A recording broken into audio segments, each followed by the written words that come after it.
बे समाव रादाबखौ फरायदों आं जेंग्रें नार्जारी।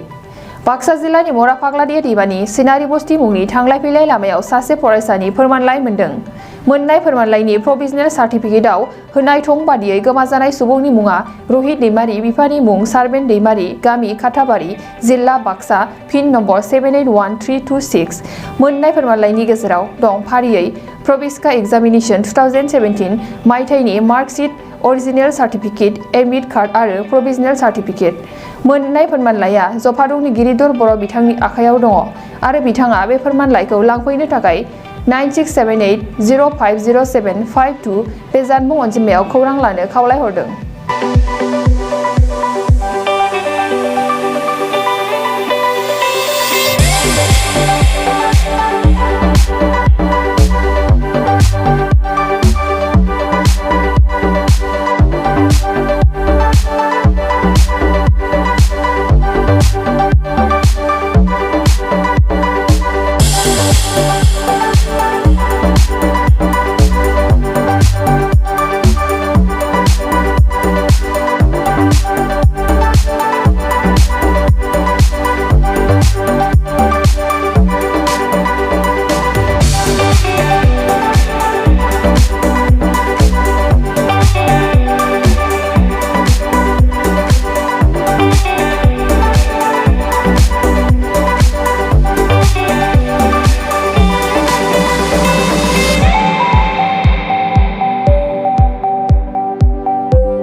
खुलुमबाय। नै सफैलायबाय दुलाराय बर' फरायसा आफादनि थान्दै जखनथाया। दुलाराय बर' फरायसा आफादा खुंगा 54थि थान्दै सावरायमेलखौ गोजोनै खुंफुंनो कार्बि आंलं जिल्लानि लांहिं नोगोरनि हाजोआरि गोजोन फोथाराव थि खालामबाय। गासैबो हारि हारिसाफोरनिसिम बानजाय आफादनिफ्राय मोनसे फोसावनाय जादों।